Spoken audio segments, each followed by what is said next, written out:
ज्यां-पाल Sartre समकालीन फ्रांसीसी विचारक और सामाजिक आलोचक रहे, जिनकी ख्याति अस्तित्ववादी दार्शनिक के रूप में है।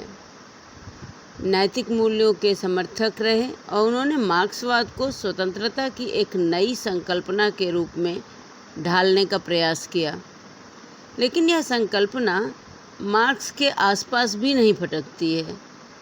अपनी पुस्तक the critic of dialectical reason में द्वंद्वात्मक तर्क पद्धति मीमांसा, अगर हम इसको ट्रांसलेट करें तो कह सकते हैं के अंतर्गत सार्त्र ने मार्क्सवाद के सारभूत सिद्धांत का खंडन किया है। मार्क्स का सारभूत सिद्धांत का तात्पर्य है द्वंद्वात्मक भौतिकवाद का सार्त्र ने खंडन किया है।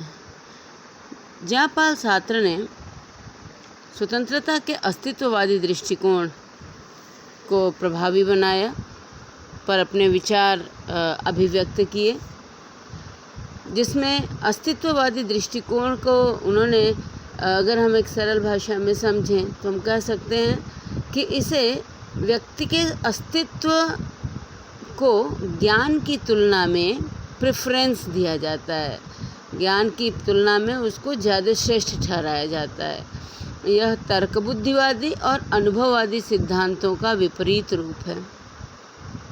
वस्तुतः तर्कबुद्धिवादी और अनुभववादी यह मानते हैं कि सृष्टि एक नियत, निश्चित और व्यवस्थित प्रणाली है, जबकि विचारशील निरीक्षक इसका ज्ञान प्राप्त कर सकता है और उन प्राकृतिक नियमों का पता लगा सकता है जो उस संपूर्ण जगत को संचालित करते हैं।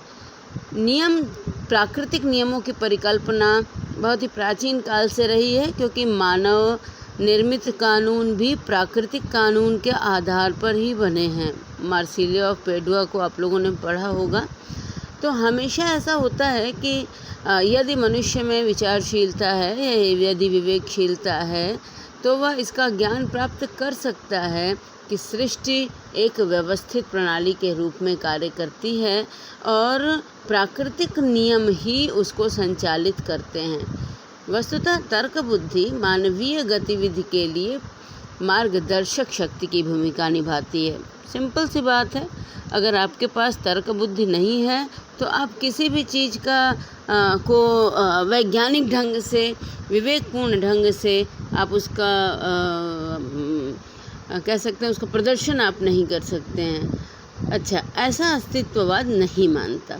ऐसा तर्क बुद्धि ही मानवीय गतिविधि के लिए मार्गदर्शक की भूमिका निभाती है, ऐसा अस्तित्ववाद नहीं मानता। अस्तित्ववाद मानता है कि मनुष्य का जो अस्तित्व है वह एक आत्मपरक घटना है, जो उसे वस्तुपरक अन्वेषण का विषय नहीं बनाया जा सकता, क्योंकि तर्क बुद्धि के आधार पर बहुत सारे निष्कर्ष नहीं निकाले जा सकते और व्यक्ति देश और काल के अंतर्गत अपने अस्तित्व के बारे में ही विचार करता रहता है और इसका रहस्य वह तभी जान सकता है यदि वह अपने आप को जान पाए, क्योंकि प्रत्येक सेल्फ अवेयर्ड व्यक्ति या आत्मसजग व्यक्ति अपने बारे में और अपनी स्थिति के बारे में जो एक्सपीरियंस लेता है, जो अनुभव प्राप्त करता है, उसी के आधार पर वह अपने अस्तित्व को समझ सकता है। इसका तात्पर्य है कि किसी भी व्यक्ति की सोच जहाँ तक जाएगी वहीं तक वह अपने अस्तित्व का ज्ञान कर सकता है। अगर उसके अंदर अपने स्वयं के बारे में और अपनी स्थिति के बारे में आत्मसजगता नहीं है तो वह अपने अस्तित्व का ज्ञान नहीं कर सकता। वह जिस सेल्फ के प्रति पैशनेट होगा, सजग होगा, या जिस आत्म तत्व के प्रति सजग होगा, वह चिंतनशील तत्व है, जो प्रत्येक व्यक्ति की अपनी मान्यता होगी, अपनी आशा होगी, अपनी आशंका होगी, अपनी इच्छा होगी, अपना उद्देश्य होगा और अपना संकल्प होगा। क्योंकि किसी एक व्यक्ति के तर्क संगत प्रणाली के भीतर कोई दूसरा पूर्व निर्धारित स्थान या कार्य नहीं होता और न ही कोई तर्क वितर्क करके अपने कर्तव्य का पता लगा सकता है।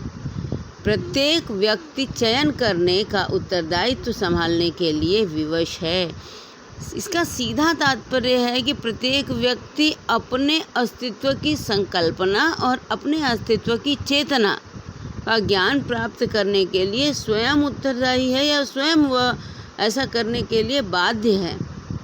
इसलिए वह इसी चिंता से ग्रस्त रहता है कि भविष्य के बारे में वह कुछ नहीं जानता और वह कुछ न कुछ को संभावनाएं बहुत सारी होती हैं, तो उनमें से कोई न कोई एक का वह चयन भी कर लेता है और वह ऐसा करने के लिए स्वतंत्र भी है और विवश भी, यानी उसको ऐसा करना उसकी मजबूरी भी है। सिर्फ अगर वह चाहे भी तब भी वह उनसे बच नहीं सकता। ऐसे में सार्त्र मनुष्य के अस्तित्व की इन सीमाओं के प्रति बहुत सजग है कि मनुष्य की जो अस्तित्व के प्रति उसकी सोच है, उसकी सीमाएं हैं जहाँ तक वह ज्ञान प्राप्त कर सकता है, या उसकी विवशताएं हैं। सार्त्र उनके प्रति बहुत ही सतर्क भूमिका निभाता है, क्योंकि वह मानता है कि ज्ञान प्रामाणिक नहीं है। सार्त्र यह मानता है या अस्तित्ववाद के अनुसार ज्ञान प्रामाणिक नहीं है, क्योंकि यह बिल्कुल ज़रूरी नहीं है कि कोई वस्तु स्थिति या सचमुच वैसी हो जैसी वह है। जो दिखाई पड़ती है वह कुछ और भी हो सकती है। लेकिन अस्तित्ववादी नैतिकता यह मांग करती है कि मनुष्य अपने मार्ग का स्पष्ट चयन करे या स्पष्ट चयन करने को तैयार रहे। वह अपना चयन पूर्व चेतनता के साथ करे और उसका जो भी परिणाम हो उसको स्वीकार करे। मनुष्य का अस्तित्व ही यह उसे बताता है कि जो कुछ भी उसने अपने लिए चुना है उससे संतुष्ट रहना उसकी अपनी मजबूरी है या उसके अस्तित्व की बाध्यता भी है। इसको अगर हम किसी दूसरे शब्द में कहें तो हम कह सकते हैं कि मनुष्य जो कुछ भी अपना सृजनात्मक चयन की स्वतंत्रता और उत्तरदायित्व का जो भी उसके परिणाम निकलता है उससे स्वयं को दुखी अनुभव न करे या न विचार करे कि फलां ने ऐसा कर लिया उस कंडीशन में और मैं नहीं कर पाया। प्रत्येक व्यक्ति की क्षमता और प्रत्येक व्यक्ति का अस्तित्व उसके अपने वस्तु स्थिति से ही निर्धारित होता है। मनुष्य की स्वतंत्रता को सार्थक करने के लिए सार्त्र ने अलगाव के चिरकाल, अलगाव के निराकरण पर बल दिया है। डिसअलाइनमेंट या डिसअलाइनेशन पर बल दिया है कि इसका मतलब था या इसका उद्देश्य था कि चयन का जो सामाजिक और आर्थिक आधार है जिनको बदल डालना है, जो उत्पीड़ित वर्ग को केवल मृत्यु के आगे आत्मसमर्पण करने के लिए विवश करते हैं। अतः समाजवादी क्रांति जिस सकारात्मक स्वतंत्रता की आशा बंधाती है उसे साकार करना जरूरी हो जाता है। इसका सीधा सीधा तात्पर्य है कि जो भी अस्तित्ववाद का जो कुछ भी उद्देश्य है वह वस्तुतः इस जो भी समाज में जिस प्रकार का ढांचा प्रचलित होता है उस ढांचे के अंतर्गत ही मनुष्य अपना निर्णय ले सकता है। इसलिए उस ढांचे में ही परिवर्तन करना जरूरी है और ऐसे में यह आदर्श विश्व भर के शोषित और उत्पीड़ित वर्गों की मुक्ति के राजनीतिक आंदोलनों का साथ देने की मांग करता है। सार्त्र का मानना है कि यदि प्रत्येक शोषण मूलक प्रणाली की तह में मानवीय गतिविधियां निहित होती ही हैं जो शोषण के उद्देश्य के से प्रेरित होती हैं कि वह समाप्त हो और उनका उत्तरदायित्व नैतिक उत्तरदायित्व निर्दिष्ट हो सकता है। इसके बाद भी वस्तुओं का अभाव समाज को एक ऐसी स्थिति में ढकेल देता है जिसे जो हॉब्स की प्राकृतिक अवस्था के समान प्रतीत होती है और यह जो अवस्था है इसमें प्रत्येक व्यक्ति के विरुद्ध संघर्ष की अवस्था में आ जाता है या हॉब्स की उस प्राकृतिक अवस्था से कुछ मिलती जुलती अवस्था प्रतीत होती है। सार्त्र मानता है कि विश्व में मनुष्य की जो स्थिति है उसका सार तत्व स्वतंत्रता है। स्वतंत्रता अत्यंत महत्वपूर्ण है। इसलिए मनुष्य के लिए सिर्फ दो ही रास्ते हैं, या वह अपने सेल्फ का अनुसरण करते हुए अस्तित्ववादी चयन का प्रयोग करे और या फिर परायेपन की दुर्भावना में अपने आप को गंवा दे। या तो वो अपना समझ के उसको सुधारने का प्रयास करे या दूसरे का है ऐसा समझ के वो अपना अस्तित्व को ही समाप्त कर दे। और दुर्भावना के अंतर्गत व्यक्ति अपने आप को पहचानने की बिल्कुल कोशिश नहीं करता, बल्कि वह अपने आप को दूसरों की आशाओं और अपेक्षाओं के अनुरूप ढालने लगता है और अपनी स्वतंत्रता खो देता है। वस्तुतः स्वतंत्रता सब्जेक्टिविटी में ही निहित है और झूठी सब्जेक्टिविटी मतलब आत्मपरकता में ही निहित है। और ऑब्जेक्टिविटी को अपनाने का प्रयास जब भी उसने किया है तो उसने अपने आप को नष्ट किया है, या झूठी वास्तुपरकता को जब भी उसने अपनाने का प्रयास किया है तो मनुष्य ने उसे नष्ट ही कर दिया है। क्योंकि दुर्भावना का एकमात्र प्रतिकार प्रतिबद्धता ही है, जिसमें व्यक्ति अपनी स्वतंत्रता के साथ तादात्म्य स्थापित कर लेता है और जीवन को उसी के ढांचे में ढाल देता है। बहुत आश्चर्यजनक है कि सार्त्र ने मार्क्स के सिद्धांतों को पढ़ा, लेकिन उसने अपना स्वरूप दे दिया, क्योंकि फ्रांस की तत्कालीन स्थिति भी इसके पीछे बहुत बड़ा कारण बनती है। सार्त्र की एक प्रसिद्ध कृति है बीइंग एंड नथिंगनेस। यह अस्तित्व और अनस्तित्व की सोच है सार्क की।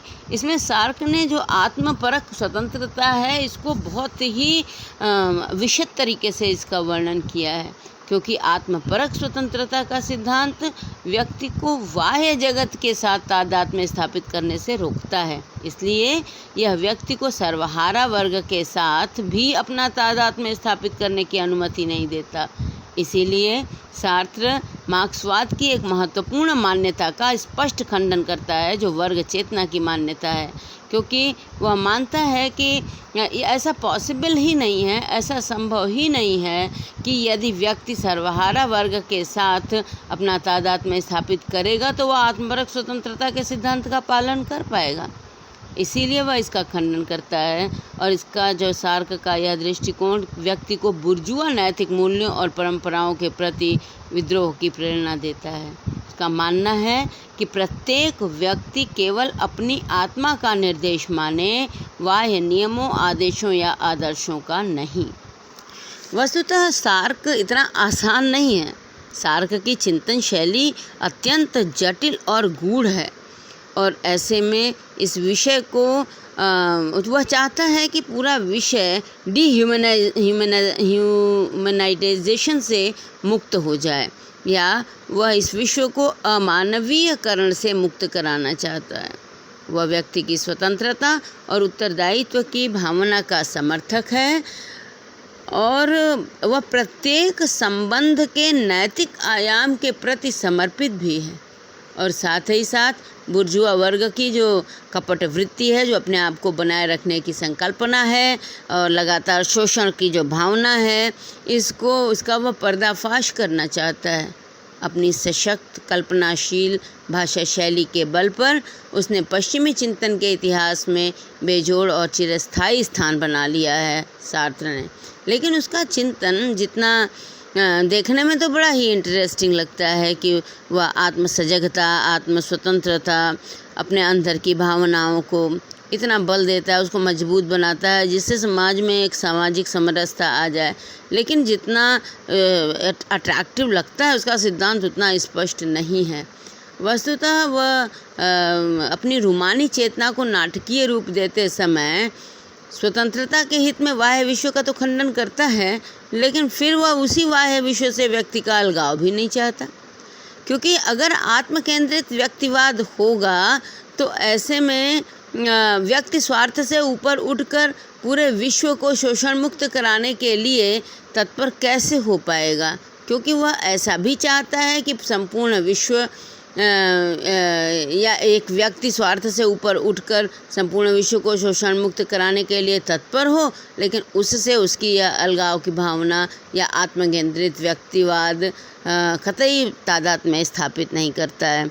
लेकिन राजनीतिक चिंतन को, आधुनिक राजनीतिक चिंतन को एक सोच मिली सार्त्र के अनुसार, जिसको अगर हम सरल भाषा में कहें तो हम यह मान सकते हैं कि सार्त्र ने जो चेतना की बात कही, उसने संपूर्ण चेतना को मानव मस्तिष्क के भीतर ही महसूस किया।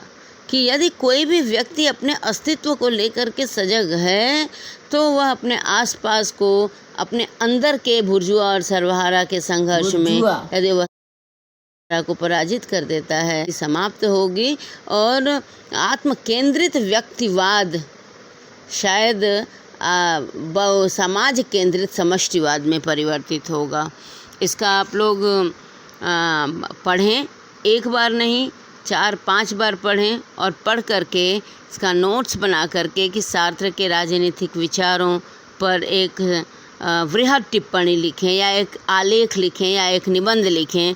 इस प्रश्न को अपने कक्षा कार्य में समझें और इसे गूगल पर अपने क्लास में जा कर के प्रश्न उत्तर में एक प्रश्न बनाएं, सार्त्र के राजनीतिक विचार, और उसका उत्तर लिखें और उत्तर लिख करके मुझे आप उसकी फ़ोटो खींच करके भेजें जिससे मैं उसको करेक्ट करके उसकी जांच कर सकूं। धन्यवाद।